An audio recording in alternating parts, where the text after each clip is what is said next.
जय हिंद प्यारे बच्चों, स्वागत है आपका उत्कृष्ट डिफेंस एकेडमी के इस प्यारे से यूट्यूब चैनल में। तो बच्चों, फिजिक्स की सीरीज को आगे बढ़ाते हुए आज हम आपके लिए लेके आए हैं एक नया टॉपिक बेटा।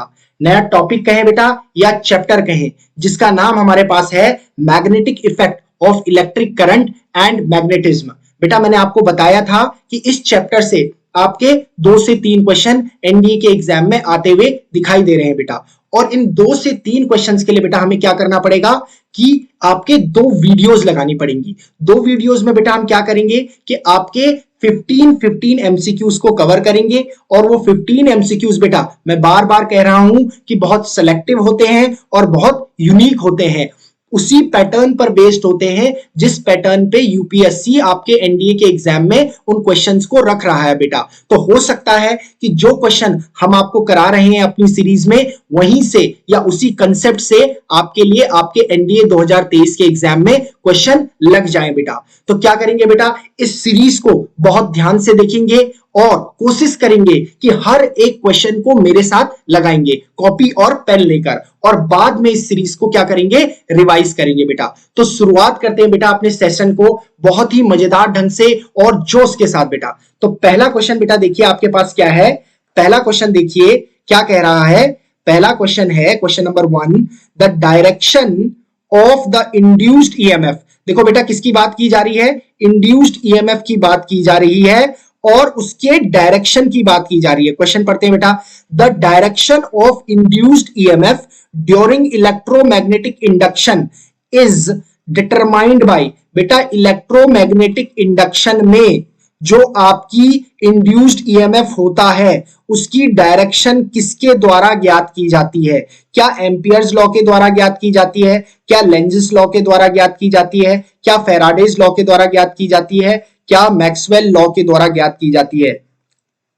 बेटा देखो इंड्यूस्ड ईएमएफ क्या होता है, इसके लिए फॉर्मूला अगर आपने देखा होगा इलेक्ट्रोमैग्नेटिक इंडक्शन में, तो ये आपके पास होता होगा कि E is equals to minus N del phi over del T होता है बेटा।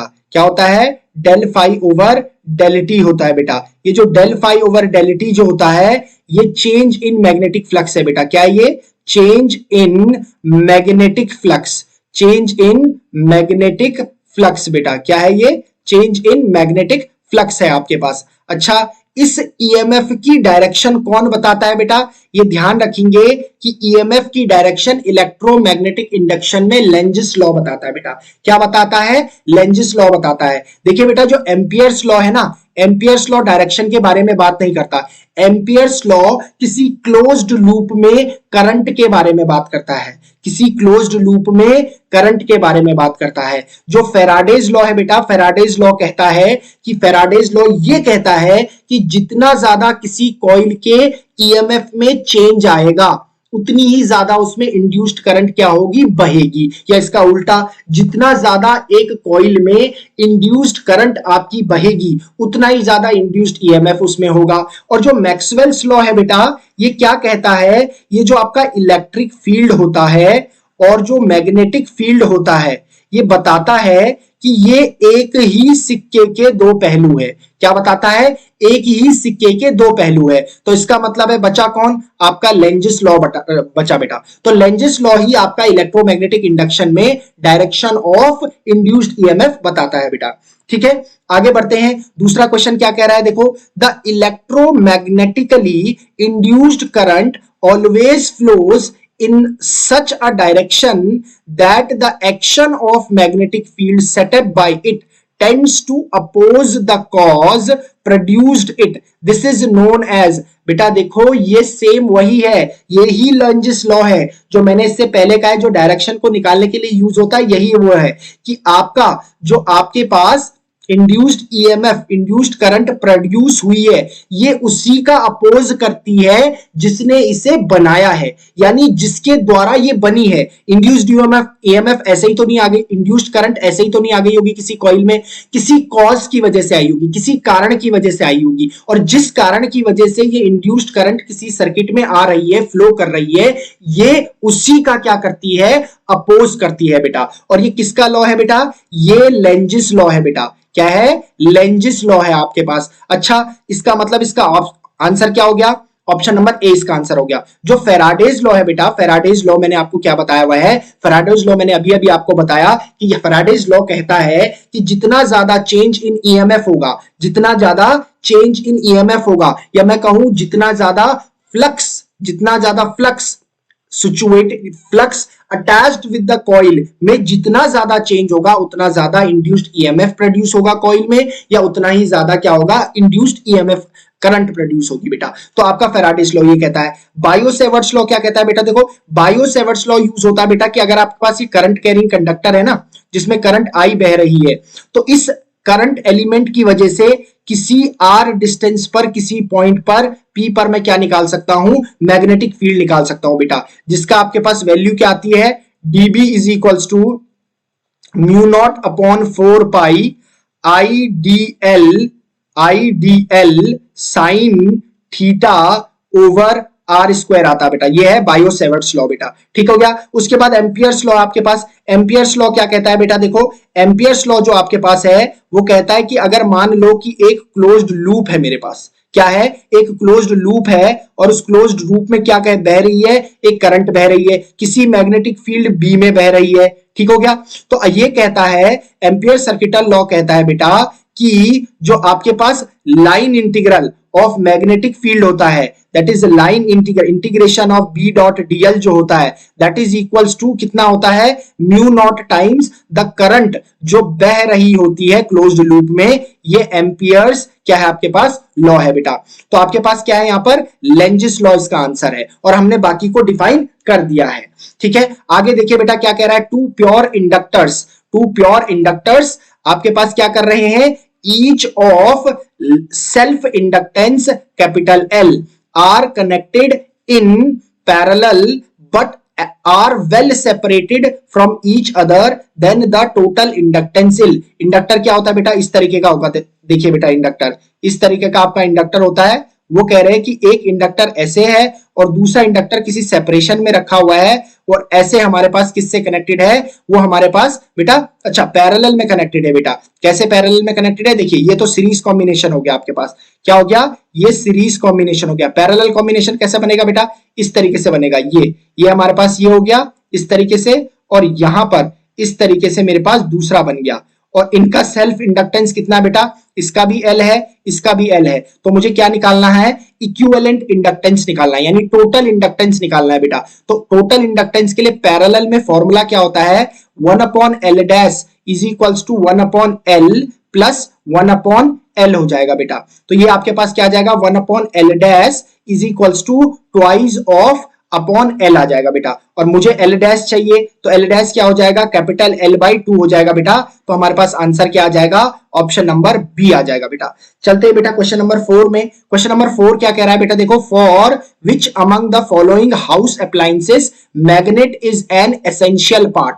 मतलब ये जो नीचे ए बी सी में हमें क्या दे रखा है, कॉलिंग बेल दे रखी है। कॉलिंग बेल बेटा आपने अपने कभी स्कूल में रहे होंगे तो प्रिंसिपल ऑफिस में एक बेल देखी होगी, जिससे बार बार क्या करते थे, प्रिंसिपल आपके रिंग करते थे, तो बाहर से आपका क्या आ जाता, पियोन अंदर आ जाता था उसे सुन के। ये वो कॉलिंग बेल है। आपके जो फैन है, जो पंखे आप यूज करते हैं, या जो आपकी वॉशिंग मशीन है जिससे आप कपड़े धोते हैं, या ये सभी के सभी है जिनमें आपकी मैग्नेट क्या हो रही है, इस्तेमाल हो रही है। और बेटा ये एनडीए 2012 में पूछा गया क्वेश्चन है बेटा। देखिए कॉलिंग बेल में भी मैग्नेट यूज होता है, कॉलिंग बेल में भी मैग्नेट यूज होता है, फैन में भी मैग्नेट यूज होता है, वॉशिंग मशीन में भी मैग्नेट यूज होता है बेटा। देखो आपके पास क्या होता है ना, जो मैग्नेट कॉलिंग बेल में यूज हो रहा है वो किस लिए यूज होता है, ताकि वहां मैग्नेटिक फील्ड जनरेट हो सके और उससे क्या हो सके, बेल क्या कर सके, रिंग कर सके बेटा। और फैन में क्या होता है बेटा आपके पास, फैन में जो फैन की क्या होती है आपके पास,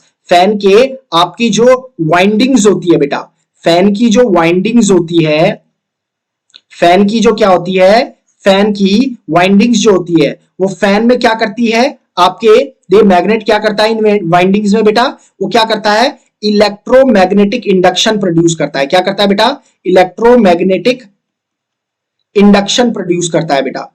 ये इलेक्ट्रोमैग्नेटिक इंडक्शन क्या करता है बेटा, फिर फैन को क्या करता है, रोटेट करता है बेटा। क्या करता है, रोटेट करता है। इसलिए क्या हो रही है, आपके फैन में किसकी जरूरत पड़ रही है, मैग्नेट की, क्योंकि वो वहां पर इलेक्ट्रोमैग्नेटिक इंडक्शन करवा रहा है और इलेक्ट्रोमैग्नेटिक इंडक्शन की वजह से आपका फैन क्या कर रहा है, घूम रहा है। वॉशिंग मशीन में बेटा क्या होता है, आपका पास रोटर होता है बेटा, और इस रोटर का क्या होता है, आपकी वॉशिंग मशीन में कपड़े घूमते हैं ना, ये रोटर वही है बेटा। इस रोटर को घुमाने के लिए आपको इलेक्ट्रोमैग्नेटिक इंडक्शन चाहिए वहां, इलेक्ट्रोमैग्नेटिक इंडक्शन के लिए मैग्नेट चाहिए वहां, तो इसीलिए मैग्नेट की जरूरत पड़ेगी आपको वॉशिंग मशीन में। इसीलिए आपका ऑप्शन नंबर डी क्या होगा, इसका करेक्ट आंसर होगा बेटा।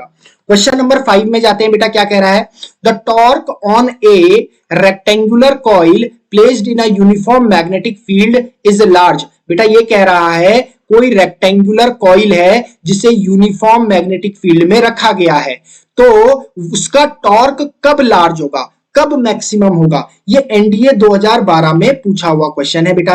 अब देखिए बेटा, रेक्टेंगुलर कॉइल के लिए जो टॉर्क का फॉर्मूला होता है वो होता है tau is equals to M B sine theta होता है बेटा।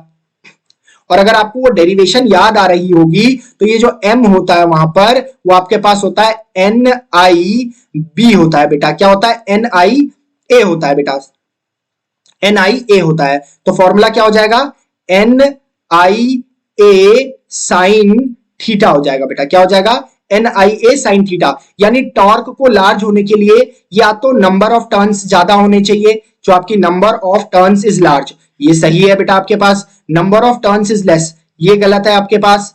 Plane of the coil is perpendicular to the magnetic field. बेटा करके देख लेते हैं, देखिए हमारे पास क्या है, ये आपके पास कॉइल है, ये मैग्नेटिक फील्ड की मान लेते हैं डायरेक्शन है। अच्छा देखिए आपकी जो कॉइल है वो मैग्नेटिक फील्ड के साथ 90 डिग्री पर है, लेकिन ये जो आपका थीटा है ना बेटा, ये याद रखेंगे ये आपका magnetic field and area vector के बीच है बेटा ये एंगल। अब आप अगर इस सरफेस का एरिया वेक्टर देखेंगे तो वो ऐसे होगा, अगर आप इसका एरिया वेक्टर देखेंगे तो ऐसे होगा। इसका मतलब बी एंड डीएस जो है, अगर आप देखेंगे इनकी डायरेक्शन को देखेंगे तो ये क्या है एक दूसरे के साथ बेटा, पैरेलल है। ये कैसे है, पैरेलल है। इसका मतलब है यहां से क्या हो गया, थीटा आपका 0 डिग्री हो गया। यानी जब आपकी प्लेन ऑफ कॉइल जो है परपेंडिकुलर टू मैग्नेटिक फील्ड होती है, जो कि मुझे दिख रही है, तो क्या होता है, जो आपका एरिया वेक्टर होता है वो पैरेलल टू मैग्नेटिक फील्ड होता है, और जो थीटा है वो आपका angle between magnetic field and area vector ही है। यानी थीटा 0 हो गया, यानी साइन 0 0 हो गया, और आपका टाउ क्या हो गया, 0 हो गया। तो ये ऑप्शन भी गलत हो गया। तीसरा चौथा आपके पास है area of the coil is small. नहीं बेटा, ये जो ए है इस टाउ के साथ डायरेक्टली प्रोपोर्शनल रिलेशन रख रहा है, तो इसको तो लार्ज होना चाहिए, तो ये भी गलत हो गया। इसका मतलब है टॉर्क मैक्सिमम होने के लिए इनमें से कौन सी कंडीशन सत्य होगी बेटा, ऑप्शन ए करेक्ट होगा बेटा। ठीक है, आगे बढ़ते हैं बेटा। देखिए क्वेश्चन नंबर 6 आपका एनडीए 2012 में पूछा गया क्वेश्चन है बेटा। क्या कह रहा है, कंसीडर द फॉलोइंग स्टेटमेंट। दो स्टेटमेंट दे रहा है। पहला कह रहा है कि if a piece of bar magnet is broken into two equally long pieces, ठीक हो गया। अगर एक बार ऑफ मैग्नेट है, जैसे ये पेन मेरे पास है, ये बार ऑफ मैग्नेट है, अगर इसे क्या कर दूं, यहां बीच से तोड़ दूं, क्या कर दूं, बीच से ब्रेक कर दूं, तो दो अलग अलग बन जाएंगे मेरे पास, दो अलग अलग मैग्नेट बन जाएंगे। आगे क्या बोल रहा है बेटा, देखिए, तो then the pieces will not lose the magnetic properties. क्या करेगी, पीसेस अपनी मैग्नेटिक प्रॉपर्टीज लूज नहीं करेंगी। बिल्कुल सत्य है बेटा। देखो अगर मेरे पास कोई मैग्नेट होता है ना, और मैं मान लो इसका ये नॉर्थ है, इसका ये साउथ है, और अगर मैं इसे बीच से क्या कर दूं, ब्रेक कर दूं, तो बेटा आपका क्या होगा, ये आपका दो अलग अलग पीसेस में क्या हो जाएगा, टूट जाएगा। बिल्कुल टूटेगा, ऐसा तो होगा ही, स्वाभाविक है।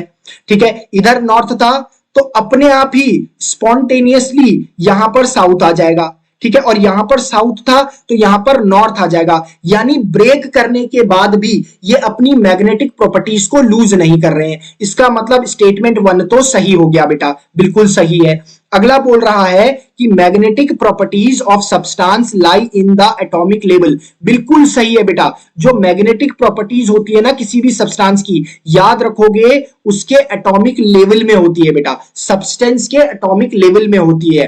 तो ये स्टेटमेंट भी सही है आपके पास। तो कौन सा सही होगा, both first and second statement are true बेटा। ठीक है, क्वेश्चन नंबर 7 में चलते हैं बेटा। क्वेश्चन नंबर 7 क्या कह रहा है? The polarity of an unmarked horseshoe magnet can be determined by using. बेटा क्या कह रहा है? आपके पास एक हॉर्स शू मैग्नेट दे रखा है। हॉर्स शू मैग्नेट समझते हैं आप, जो घोड़े की नाल होती है ना, उसी के जैसा मैग्नेट, यानी कैसे शेप का बेटा? यू शेप का। हम इसे कहते हैं कि यू शेप्ड। किसे कहते हैं? यू शेप्ड कहते हैं हम हॉर्स शू मैग्नेट को। तो अगर कह रहा है कि उसकी पोलैरिटी अनमार्क्ड है, यानी ये आपके पास कोई हॉर्स शू मैग्नेट है और इसमें पोलैरिटी नहीं है। पोलैरिटी मतलब नॉर्थ पोल और साउथ पोल नहीं डला हुआ है, ठीक है? तो वो कैसे पता करेंगे? ऑप्शन पूछ रहा है चार्ज्ड ग्लास रॉड से, मैग्नेटिक कंपास से, इलेक्ट्रोस्कोप से, अनदर अनमार्क्ड बार मैग्नेट से। बेटा एक बात याद रखेंगे, किसी भी मैग्नेट का, चाहे वो हॉर्स शू मैग्नेट हो या किसी भी प्रकार का मैग्नेट हो, अगर वो अनमार्क्ड है, अनमार्क्ड का क्या तात्पर्य है? मतलब अगर उसके ध्रुव उसमें नहीं डले हैं, यानी नॉर्थ पोल और साउथ पोल नहीं डला है, तो उसका आइडेंटिफिकेशन हमेशा एक मार्क्ड मैग्नेट से ही हो पाएगा। मार्क्ड मैग्नेट से ही हो पाएगा, क्योंकि मार्क्ड मैग्नेट में आपका नॉर्थ पोल भी होगा, साउथ पोल भी होगा। मैं नॉर्थ पोल को क्या ले जाऊंगा? उस मैग्नेट के किसी भी, जो आपके पास अनमार्क्ड है, उसके नजदीक ले जाऊंगा, किसी भी सिरे में, किसी भी एंड पे। अगर नॉर्थ पोल वो भी हुआ तो रिपेल कर जाएगा, अगर वो साउथ पोल हुआ तो अट्रैक्ट कर जाएगा। ऐसे मुझे पता चल जाएगा। यानी आपका बेसिकली किसी अनमार्क्ड मैग्नेट पे आपको पोलैरिटी पता करने के लिए किसकी जरूरत पड़ेगी? जिस पर मार्क्ड हो आपका मैग्नेटिक पोल्स। तो देखिए चार्ज पर तो ऐसा कुछ नहीं होता है ग्लास रॉड पर, तो ये तो गलत हो गया। हाँ, मैग्नेटिक कंपास में होता है बेटा, नॉर्थ पोल भी होता है और साउथ पोल भी होता है, इट कैन बी कंसिडर्ड। बेटा इलेक्ट्रोस्कोप जो है ना, इलेक्ट्रोस्कोप आपको आयंस के बारे में पता करती है। किसके बारे में पता करती है? ये आयंस चार्जेस के बारे में पता करती है। आयंस कहूं या चार्जेस के बारे में पता करती है, आइडेंटिफिकेशन ऑफ चार्ज करता है इलेक्ट्रोस्कोप।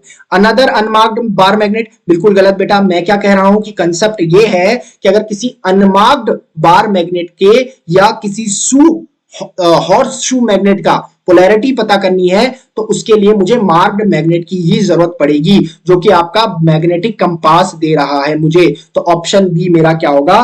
करेक्ट होगा बेटा। अगले क्वेश्चन की तरफ को जाते हैं।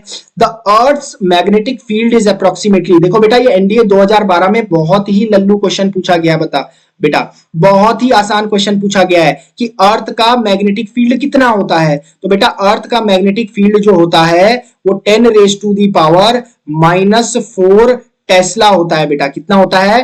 10⁻⁻⁴ टेस्ला के ऑर्डर का होता है। और 10⁻⁻⁴ टेस्ला बेटा 1 गॉस के बराबर होता है। किसके बराबर होता है? 1 गॉस के बराबर होता है। इसका मतलब आपका कौन सा ऑप्शन सही है? ऑप्शन नंबर डी सही है बेटा यहां पर। ठीक है बेटा। क्वेश्चन नंबर 9 देखिए बेटा, जो आपका एनडीए 2015 में आया हुआ क्वेश्चन है बेटा। बहुत इजी क्वेश्चन आ रहे हैं बेटा, देखिए यहां से डायरेक्टली आ रहे हैं। देखिए ये क्या पूछा गया है कि magnetic meridian is an imaginary. Magnetic meridian पूछा हुआ है बेटा। देखिए अगर आप अर्थ को बनाएंगे ना बेटा,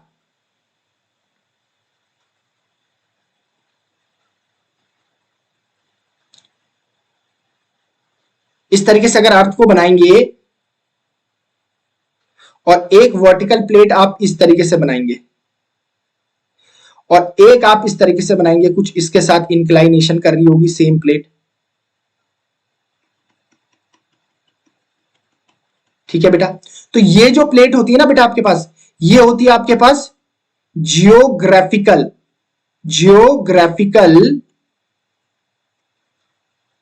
मेरिडियन होती है। और ये जो डॉटेड है ना बेटा आपके पास, ये होती है आपके पास मैग्नेटिक मेरिडियन। मैग्नेटिक मेरिडियन होती है, याद रखेंगे बेटा। अब देखिए क्या ये line along the north south pole है? बिल्कुल नहीं है, ये तो ज्योग्राफिकल मेरिडियन है, तो पहला गलत हो गया। क्या ये पॉइंट है? नहीं है बेटा, ये पॉइंट नहीं है। क्या ये वर्टिकल प्लेन है? बिल्कुल एक वर्टिकल प्लेन जैसा तो दिख रहा है, प्लेन तो है, वर्टिकल थोड़ा कम है लेकिन प्लेन तो है। क्या ये हॉरिजॉन्टल प्लेन है? नहीं बेटा, हॉरिजॉन्टल तो है ही नहीं। हॉरिजॉन्टल के तो इसे ऐसा होना पड़ता। ठीक है, लेकिन ये क्या है, आपका वर्टिकल प्लेन है बेटा। तो ऑप्शन नंबर सी आपका क्या होगा, सही ऑप्शन होगा बेटा। देखो कितना डायरेक्ट क्वेश्चन पूछ रहा है बेटा सीधे। अगला क्वेश्चन हमारे पास है कि two long wires each carrying a DC current in the same direction are placed close to each other, which one of the following statement is correct. ठीक है, आपके पास क्या है, दो वायर्स दिए गए हैं, लॉन्ग वायर्स इस तरीके से, और उनमें क्या कर रही है, डीसी करंट प्रवाहित हो रही है, और किस डायरेक्शन में बेटा, सेम डायरेक्शन में हो रही है। किस में हो रही है, सेम डायरेक्शन में। तो इनमें से कौन सी कंडीशन इसके लिए सत्य है बेटा, the wires will attract with each other, the wires will repel with each other, there will be no force between the wires, there will be a force between the wires only at the moment when the current is switched on or off। नहीं बेटा, ऐसा नहीं होगा। देखिए बेटा, याद रखिए, जब भी दो आपके वायर्स दिए हो और उनमें जो करंट बह रही हो अगर सेम डायरेक्शन में हो बेटा, क्या हो, सेम डायरेक्शन में हो, सेम डायरेक्शन में बह रही हो, तो दोनों के बीच में जो फोर्स लगता है बेटा, वो फोर्स ऑफ अट्रैक्शन लगता है। याद रखेंगे, फोर्स ऑफ अट्रैक्शन लगता है, क्लास 12th में आपने पढ़ा होगा ये। ठीक हो गया। और अगर क्या लग रहा है, जो डायरेक्शन है अगर अपोजिट है, अगर आपके पास अपोजिट डायरेक्शन में क्या कर रही है, करंट फ्लो कर रही है, तो जो आपके पास फोर्स लगता है बेटा, वो कैसा लगता है, रिपल्जन लगता है बेटा। कैसा लगता है, रिपल्जन लगता है। तो सीधा कंसेप्ट है बेटा कि अगर आपके पास दो करंट कैरिंग वायर्स दिए हुए हैं, अगर वो डायरेक्शन ऑफ करंट उसमें क्या है, सेम डायरेक्शन में है, तो they will be attracting towards each other, and if the direction of the current in both the wires is opposite to each other, तो दोनों क्या कर रही होंगी, रिपेल कर रही होंगी बेटा। तो सीधा सीधा आपका ऑप्शन नंबर ए हो जाएगा, क्योंकि इसमें डायरेक्शन ऑफ करंट सेम है, तो वायर जो करेंगे they will attract each other बेटा। क्वेश्चन नंबर 11 पे जाते हैं बेटा। क्वेश्चन नंबर 11 क्या कह रहा है, देखिए पहला स्टेटमेंट देखिए क्या कह रहा है। ऐसे स्टेटमेंट वाले क्वेश्चन बेटा हमने काफी सारे कर दिए हैं, तो आपके पास क्या है कि इसमें स्टेटमेंट दिए रहते हैं और फिर उन स्टेटमेंट के बारे में कुछ नीचे पूछा जाता है। और ये क्वेश्चन भी बेटा आपका एनडीए 2014 में आया हुआ क्वेश्चन है बेटा, इसलिए ऐसे क्वेश्चंस आपके इंपॉर्टेंट होते हैं। मैंने बार बार आपको बताया कि स्टेटमेंट वाले क्वेश्चन काफी ज्यादा पूछे जाते हैं एनडीए के एग्जाम में।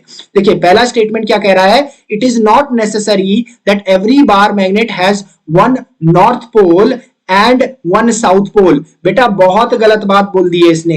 ये कह रहा है ऐसा जरूरी नहीं है कि किसी बार मैग्नेट के पास एक नॉर्थ पोल हो और एक साउथ पोल है। मतलब इसका तात्पर्य ये है कि ये कह रहा है कि मोनोपोल एग्जिस्ट करता है। मतलब ऐसा भी बार मैग्नेट हो सकता है जिसमें या तो नॉर्थ पोल हो या साउथ पोल हो, लेकिन बेटा ये पॉसिबल नहीं है, मोनोपोल एग्जिस्ट ही नहीं करता है। तो पहला स्टेटमेंट तो मेरा क्या हो गया, आपके पास फॉल्स हो गया बेटा। पहला स्टेटमेंट तो फॉल्स हो गया है। ठीक है, अगला क्या कह रहा है, magnetic poles occur in pair. बिल्कुल सही बात कह रहा है बेटा। मैग्नेटिक पेयर्स किसमें अकर करते हैं, किसमें बनते हैं, आपके पेयर में बनते हैं, नॉर्थ और साउथ में बनते हैं, साउथ और नॉर्थ में बनते हैं। तो पहला स्टेटमेंट आपका गलत है, but second statement is true. ऐसा ऑप्शन कौन सा है बेटा, अगर आप देखेंगे तो ऑप्शन नंबर डी है बेटा, कि statement first is false but statement second is true. तो आपका ऑप्शन नंबर डी क्या होगा, करेक्ट ऑप्शन होगा बेटा। क्वेश्चन नंबर क्या जाते हैं आपके पास, 12 में जाते हैं बेटा। एनडीए 2013 में आया हुआ क्वेश्चन है बेटा, एनडीए 2013 में आया हुआ क्वेश्चन है। ठीक है, देखिए क्या पूछ रहा है, which one among the following properties of a proton may change while it moves freely in a magnetic field. क्या बोल रहा है कि नीचे जो प्रॉपर्टीज दी गई है, स्पीड, मास, चार्ज, वेलोसिटी, इनमें से कौन सा चेंज होगा एक प्रोटॉन के लिए जब ये प्रोटॉन कहां प्रवेश करता है, किसी मैग्नेटिक फील्ड में प्रवेश करता है। बेटा देखो, कोई चार्ज पार्टिकल, कोई भी चार्ज पार्टिकल, कोई चार्ज पार्टिकल अगर आपका क्या कर रहा है, ध्यान से देखेंगे, कोई भी चार्ज पार्टिकल अगर आपका मैग्नेटिक फील्ड में प्रवेश कर रहा है तो क्या होगा, it will experience a force, magnetic force. ठीक है, it will experience a force. और बेटा जहां फोर्स आ जाएगा, क्या वहां बॉडी एसेलरेट नहीं करेगी, क्या वहां पार्टिकल एसेलरेट नहीं करेगा। और पार्टिकल एसेलरेट कर रहा है, इसका मतलब क्या वेलोसिटी में चेंज नहीं आएगा, बिल्कुल आएगा। वेलोसिटी में चेंज आ जाएगा बेटा। और एक और में चेंज आएगा, अगर वेलोसिटी चेंज हो रही है तो दूसरा और क्या चेंज होगा बेटा, मोमेंटम ऑफ पार्टिकल भी चेंज होगा। क्या होगा, मोमेंटम ऑफ पार्टिकल भी चेंज होगा। तो मैंने क्या कहा बेटा, कोई चार्ज पार्टिकल अगर मैग्नेटिक फील्ड में क्या कर रहा है, एंटर कर रहा है, तो वो क्या करेगा, एक फोर्स एक्सपीरियंस करेगा, और जिस पर फोर्स लगेगा उसकी वेलोसिटी में चेंज आएगा, वो एक्सेलरेट करेगी। तो यानी एक तो बॉडी के वेलोसिटी में चेंज आ रहा है, और दूसरा क्योंकि P is equals to mv होता है, तो वेलोसिटी में अगर चेंज आ रहा है तो मोमेंटम में भी चेंज आएगा। इसका मतलब ऑप्शन डी आपका करेक्ट होगा। अगर आपका एक प्रोटॉन किसी मैग्नेटिक फील्ड में जा रहा है तो उसकी कौन सी प्रॉपर्टी चेंज होगी, उसकी वेलोसिटी चेंज होगी बेटा। अगर मोमेंटम दिया रहता ऑप्शन में तो मोमेंटम भी चेंज होता। क्वेश्चन नंबर 13 देखिए बेटा, क्वेश्चन नंबर 13 क्या कह रहा है, ये एनडीए 2013 में आया हुआ क्वेश्चन है बेटा। ये क्या बोल रहा है कि gravitational force shares A common feature with electromagnetic force, in both cases the force is. ये कह रहा है क्वेश्चन कि जो आपका ग्रेविटेशनल फोर्स होता है, जो ग्रेविटेशनल फोर्स होता है वो इलेक्ट्रोमैग्नेटिक फोर्स के साथ एक कॉमन क्या शेयर करता है, एक कॉमन प्रॉपर्टी को शेयर करता है, कॉमन फीचर को शेयर करता है। यानी कोई एक ऐसी चीज है जो ग्रेविटेशनल फोर्स और इलेक्ट्रोमैग्नेटिक फोर्स में क्या होगी, सेम होती है। पढ़ते हैं पहला, ए ऑप्शन क्या कह रहा है, both massive and neutral objects. नहीं, ऐसा तो नहीं होता है, ये तो छोटे पार्टिकल्स में भी लगता है, गलत हो गया। बिटवीन चार्ज पार्टिकल्स, नहीं, इलेक्ट्रोमैग्नेटिक फोर्स तो हम कह सकते हैं चार्ज पार्टिकल्स लगता है, चार्ज पार्टिकल्स में लगता है, लेकिन ग्रेविटेशनल फोर्स तो नॉर्मली मासेस में भी लगता है हमारे पास, है ना, तो ये भी गलत हो गया। शॉर्ट रेंज, नहीं भाई, ये शॉर्ट रेंज फोर्स तो नहीं है, आपके पार्टिकल्स कितने भी दूर रखे गए हो फिर भी ये दोनों फोर्सेस एक्ट करते हैं, तो आपका ऑप्शन सी भी गलत हो जाएगा। और ये लॉन्ग रेंज फोर्स तो है ही आपके पास, कितने भी दूर रखे हो ये दोनों फोर्सेस प्रेजेंट होंगे, चाहे इनकी इंटेंसिटी अलग अलग हो आपके पास। ठीक है बेटा, तो ऑप्शन डी आपका करेक्ट होगा यहाँ पर। क्वेश्चन नंबर 14 में जाते हैं बेटा। क्वेश्चन नंबर 14 क्या कह रहा है, देखो कि आपके पास क्या है कि imagine a current carrying wire with the direction of current downwards और इनटू द पेज, डाउनवर्ड्स और into the page, the direction of magnetic field is, magnetic field lines is. यानी ये कह रहा है कोई एक इमेजिन करिए करंट कैरिंग वायर, कर लिया इमेजिन, उसमें डायरेक्शन ऑफ करंट डाउनवर्ड है, ये मान लेते हैं वो करंट कैरिंग वायर है, और इसमें जो आपके पास करंट बह रही है वो डाउनवर्ड डायरेक्शन में बह रही है। बेटा अगर मुझे मैग्नेटिक फील्ड की डायरेक्शन अगर निकालनी होती है किसी करंट कैरिंग वायर के लिए तो सबसे इजी क्या है मेरे पास, राइट हैंड थंब रूल। मान लीजिए ये मेरे पास क्या है, ये जो पेन है ये शो कर रही है करंट कैरिंग वायर है, इसकी जो टिप है ये बता रही है कि डाउनवर्ड डायरेक्शन में करंट जा रही है। तो जो मेरा राइट हैंड थंब रूल कहता है कि थंब की डायरेक्शन क्या कर दो, आप उस करंट की डायरेक्शन में कर दो उस कंडक्टर में, और ये जो कर्ल्ड फिंगर्स है ये डायरेक्शन ऑफ क्या बताएंगी, ये डायरेक्शन ऑफ मैग्नेटिक फील्ड बताएंगी। देखो बेटा इस तरीके से अगर मैं पकड़ूंगा तो ये करंट की डायरेक्शन को नीचे दिखा रही है और ये मैग्नेटिक फील्ड की डायरेक्शन को दिखा रही है। देखिए किस डायरेक्शन में जा रही है बेटा, क्लॉकवाइज डायरेक्शन में जा रही है। किस डायरेक्शन में जा रही है बेटा, क्लॉकवाइज डायरेक्शन में जा रही है। तो आपके पास जो मैग्नेटिक फील्ड की डायरेक्शन हो जाएगी राइट हैंड थंब रूल से, अगर मैं बनाऊं यहां पे तो वो इस तरीके से होगी, क्लॉकवाइज हो जाएगी बेटा।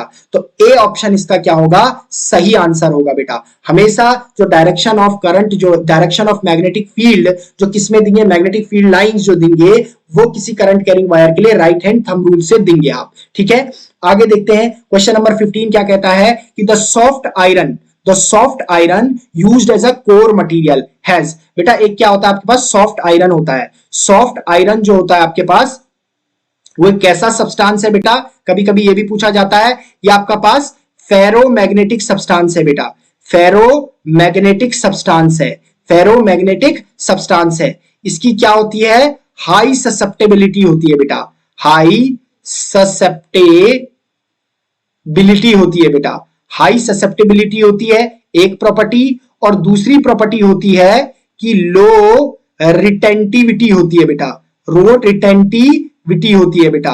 तो क्या पूछ रहा है कि the soft iron has high malleability, malleability का कोई कंसेप्ट नहीं, लो मेलेबिलिटी नहीं, हाई रिटेंटिविटी नहीं बेटा, लो रिटेंटिविटी होती है। रिटेंटिविटी से क्या मतलब है बेटा कि जो मैग्नेटिक प्रॉपर्टी है उसको धारण कितनी देरी तक रखता है, तो इसकी ये लो होती है। बहुत जल्दी जैसे ही आप करंट को ऑफ कर देंगे तो एकदम से इसमें से मैग्नेटिक जो प्रॉपर्टीज बनी हुई थी इलेक्ट्रिक करंट फ्लो करने की वजह से वो एकदम से गायब हो जाएंगी, यानी रिटेन नहीं कर पाता है बहुत देर तक। तो क्या आपके पास ये लो रिटेंटिविटी क्या करता है, शो करता है बेटा। ठीक हो गया। तो बेटा ये हमने क्या लगा लिए हैं, इस चैप्टर से आपके 15 क्वेश्चंस बेटा हमने लगा लिए हैं इस वीडियो में। एक वीडियो में आपके लिए और लेके आऊंगा बेटा जिसमें 15 मोर क्वेश्चंस हम और लगाएंगे, सो दैट कि हमारा कोई भी कॉन्सेप्ट इस चैप्टर से रिलेटेड छूटे ना और आपका एनडीए 2023 के एग्जाम में जो आप देने वाले हो उसमें कोई आपको समस्या ना लगे क्वेश्चन लगाने में जो इस चैप्टर से आ रहा होगा। ठीक है बेटा। तो इसी तरीके से बेटा हम क्या करेंगे, आपके पूरे सिलेबस को ऐसे एमसीक्यू लगाते हुए ही कंप्लीट करेंगे, जिससे आपको क्या हो जाएगा कि क्वेश्चन का पैटर्न भी समझ आ जाएगा, कंसेप्ट भी समझ आ जाएगा कि कैसा कंसेप्ट आपके एग्जाम में आ रहा है बेटा। आपका सिर्फ काम क्या है बेटा कि जबरदस्त ढंग से, बहुत बढ़िया ढंग से, बिल्कुल जोश के साथ आप डेली उठिए और अपनी पढ़ाई करिए। हमारी सीरीज को देखिए, बार बार इन क्वेश्चंस को लगाइए, इनके कंसेप्ट्स को नोट करिए, उनको रिवाइज करिए, सो दैट आपका क्या हो जाए कि जो साइंस का पोर्शन है वो स्ट्रांग हो जाए और आप बहुत बढ़िया मार्क्स अपने गैट के पेपर में ला पाए बेटा। तो मिलते हैं बेटा आपसे अगले वीडियो में। तब तक आप क्या करेंगे, आपका काम क्या है, सिर्फ पढ़ते रहिए बेटा। मिलते हैं आपसे नेक्स्ट वीडियो में।